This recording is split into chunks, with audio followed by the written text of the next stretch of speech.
টিংখাঙত কেন্দ্ৰীয় কৰম সন্মিলনৰ ব্যাপক আয়োজন। টিংখাঙত এইবাৰ বিশাল আয়োজনেৰে অনুষ্ঠিত কৰিবলৈ লোৱা হৈছে চাহ জনগোষ্ঠীৰ পবিত্ৰ কৰম উৎসৱ। টিংখাঙৰ যুগতলী চাহ বাগিচাত অসম চাহ জনজাতি ছাত্ৰ সন্থা ৰাজগড় শাখাৰ উদ্যোগত তথা আটছা যুগতলী উপশাখা, চাহ মজদুৰ সংঘ যুগতলী প্ৰাথমিক গোট, চাহ কৰ্মচাৰী সংঘ যুগতলী প্ৰাথমিক গোট আৰু সমূহ টিংখাংবাসীৰ সহযোগত অহা 28 আৰু 29 ছেপ্টেম্বৰত দুদিনীয়া বৰ্ণাঢ্য কাৰ্যসূচীৰে উদযাপন কৰা হ'ব ত্ৰয়োদশ বাৰ্ষিক কৰম সন্মিলন।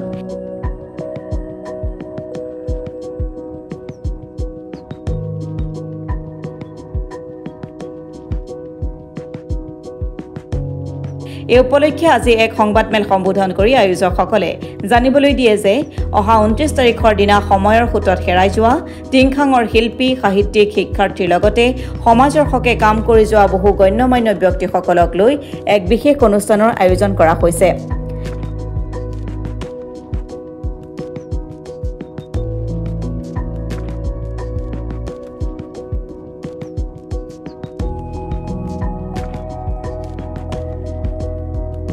লগতে প্ৰাক্তন আটছা আৰু বৰ্তমানৰ আটছাসকল একেলগ হৈ এক প্ৰীতি সন্মিলন অনুষ্ঠিত কৰাৰ কথা অৱগত কৰে কমিটিয়ে।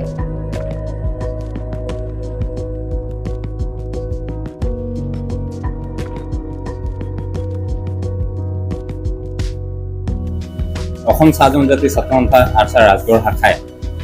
এক বিশেষ চিন্তা কৰি আমাৰ যি কৰম ত্ৰয়োদশ বাৰ্ষিক যি কৰম যি আমাৰ ছেপ্টেম্বৰ মাহৰ 28 আৰু 29 তাৰিখে হ'বলৈ গৈ আছে, আমি আশা কৰিছোঁ যাতে এই কৰম সন্মিলনখনি অসমৰ ভিতৰত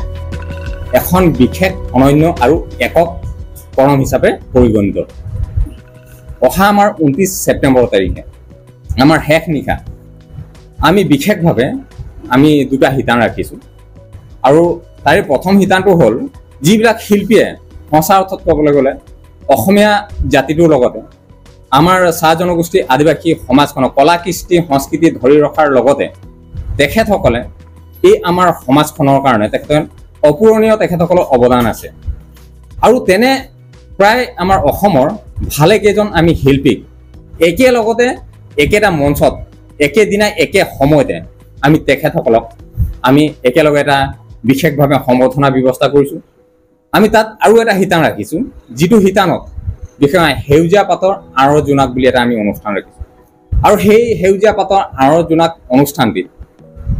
আমি পোনপ্ৰথমে আমি কেইবাটা দফা ৰাখিছোঁ। তাৰ ভিতৰত যদি মই ক'বলৈ যাওঁ, প্ৰথমতে আমাৰ টিংখাং সমষ্টিৰ কিছুমান বিশেষ ছাত্ৰ ছাত্ৰীক আমি সেইদিনা আমাৰ ফালৰ পৰা কিছু মৰম, কিছু শ্ৰদ্ধা, কিছু সন্মান তেখেতসকলক জনাম। ভাল ষ্টুডেণ্ট মানে এনেকুৱা ধৰণৰ নহয় যিজন ষ্টুডেণ্ট বোলে হাইষ্ট পাৰ্চেণ্টেজ পাইছে, যিজন ষ্টুডেণ্ট সকলোতকৈ ভাল, আমি তেনেধৰণৰ ষ্টুডেণ্ট বিচৰা নাই। আমি ইয়াত এনেধৰণে ষ্টুডেণ্ট বিচাৰোঁ যিজন ষ্টুডেণ্টে দুদিন হয়তো বাগানত গৈ পিনে কাম কৰি, দুদিন সি কলেজ গৈ পিনে সি পঢ়ি আছে, দুদিন হয়তো সি ক'ৰবাত ফুচকা বিক্ৰী কৰি পিনে সেই ষ্টুডেণ্টজনে APSC বা তেনেধৰণৰ উচ্চ পদস্থ বিষয়াৰ সপোন দেখি তেখেতে অহৰহ কষ্ট কৰি আছে। তেনেকুৱা ধৰণৰ আমি ষ্টুডেণ্ট আমাৰ সমষ্টিৰ ভালেকেইজন আছে, আমি তেখেতসকলৰ লগত যোগাযোগ কৰিছোঁ আৰু তেখেতসকলক আমি এই মঞ্চৰ জৰিয়তে এটা বিশেষ আমি তেখেতসকলক চিনাকি বিশেষ এটা মঞ্চ দিবৰ কাৰণে আমি চিন্তা চৰ্চা কৰি আছোঁ। আমাৰ সমাজ ব্যৱস্থাটো অৰ্থাৎ আমাৰ টিংখাং সমষ্টিত এনেকুৱা ধৰণৰ বহুতো পুৰণি শিল্পী আছে, যিবিলাক শিল্পী এটা সময়ত খুব ধুনীয়াকৈ আগবাঢ়ি গৈ আছিলে, কিন্তু তেখেতৰ বিভিন্ন ঘাট প্ৰতিঘাত সংঘাতৰ মাজত বিভিন্ন পৰিস্থিতিৰ মাজত তেখেতসকলে পৰি পিনে হয়তো তেখেতসকলে কি হ'ল এটা সময়ত এই যিটো তেখেতসকলৰ প্ৰতিভা আছে, প্ৰতিভাৰ পৰা অলপ লুকাই যাব লগা হৈছিলে। তেনেধৰণৰ যিবিলাক আমাৰ শিল্পী আছে আমাৰ সমাজ ব্যৱস্থা, সেই শিল্পীসকলে আমাৰ টিংখাং সমষ্টিত তেনে ভালেকেইগৰাকী শিল্পীক আমি পুনৰবাৰ জীপাল কৰি তেখেতৰ পৰৱৰ্তী জীৱন যাত্ৰা যাতে আৰু মধুময় হওক তেনে এক চিন্তা চৰ্চাৰে যি আমাৰ 29 তাৰিখে হ'বলগীয়া যি কৰম সন্মিলনৰ শেষ নিশা, সেই শেষ নিশাত তেখেতসকলৰ বাবে আমি এটা বিশেষ মঞ্চ আমি ইয়াত দিবৰ কাৰণে চিন্তা চৰ্চা কৰিছোঁ। যিসকল আমাৰ সুলেখক, লেখিকা, আমাৰ পৰ্যালোচক, গঠনমূলক সমালোচক, আমাৰ ধুনীয়া ধুনীয়া আমাৰ সমাজ ব্যৱস্থাটোক চিন্তা দি পিনে আগুৱাই নিয়া আমাৰ পিতৃস্বৰূপ বহু ব্যক্তি আছে। তেনেকুৱা ভালেকেইজন ব্যক্তিৰ সমষ্টিৰ আমি সেইদিনাখন বিশেষভাৱে তেখেতসকলক আজি এই মঞ্চৰ জৰিয়তে আমি কৈছোঁ যে তেখেতসকলক সেই 29 তাৰিখে আমি বিশেষভাৱে তেখেতসকলৰ কাৰণে এটা মঞ্চ ৰাখিছোঁ। শ্ৰমিকে কেৱল মাত্ৰ এই যে 15 দিন কাম কৰি 8 ঘণ্টা কাম কৰি তেখেত দৰমহাৰ পাছত নদৌৰি পিনে তেখেতৰ বাগিচাখনৰ লগতে এই বাগিচাত কাম কৰা বাকী শ্ৰমিকসকলৰ চিন্তা চৰ্চাৰ লগতে সমাজখনৰ চিন্তা চৰ্চাৰ লগতে সেই বাগিচাখনত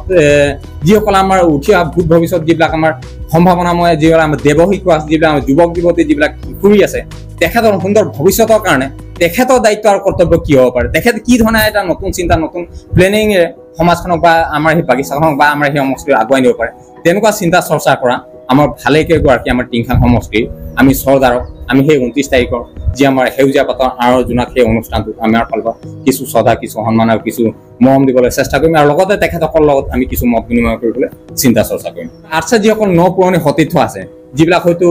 বহুত তেনেকুৱা আৰ্টছা কৰ্মী আছে যিসকলে আমাৰ জনগোষ্ঠীটোক সমাজখনক আমাৰ অঞ্চলটোক বা আমাৰ অসমখনক যথেষ্ট তেখেতসকলে সময় দিলে, ত্যাগ দিলে আৰু এটা সময়ত তেখেতসকলে হয়তো সেই আৰ্টছাৰ পৰা তেখেতসকলে বিৰতি ল'লে, বিদায় ল'লে। যিবিলাক আমাৰ আৰ্টছা কৰ্মী আছে, সংগ্ৰামী বিষয়ববীয়া আছে আৰু তেখেতসকলক আৰু এতিয়া আমাৰ যিবিলাক আমাৰ আৰ্টছা কৰ্মী আছে তেখেতসকলক লৈ পিনে আমি এটা ধুনীয়া এটা মঞ্চ দিবৰ কাৰণে আমি চিন্তা চৰ্চা কৰিছোঁ। সমান্তৰালকৈ ভালেকেইটা যিবিলাক আমাৰ সমান্তৰাল যিবিলাক আমাৰ গতানুগতিক চলি থকা যিবিলাক আমাৰ কাৰ্যসূচী এইবিলাক আছে আৰু আশা কৰিছোঁ এইটো কাৰণে হয়তো আমাৰ টিংখাং সমষ্টি যি অসম চাহ জনজাতি ছাত্ৰ সন্থা আৰ্টছা ৰাজগড় শাখাৰ উদ্যোগত তথা আমাৰ যুগতলী অসম চাহ মজদুৰ সংঘ প্ৰাথমিক গোট আৰু অসম চাহ কৰ্মচাৰী সংঘ যুগতলী প্ৰাথমিক গোটৰ সক্ৰিয় সহযোগত তথা আমাৰ টিংখাং বাসীৰ সক্ৰিয় সহযোগত আয়োজন হ'বলৈ গৈ থকা কৰম সন্মিলন, সেই কৰম সন্মিলন হয়তো অসমৰ ভিতৰত এক বিশেষ আৰু অনন্য তথা এক ব্যতিক্ৰম কৰম সন্মিলন হিচাপে পৰিগণিত।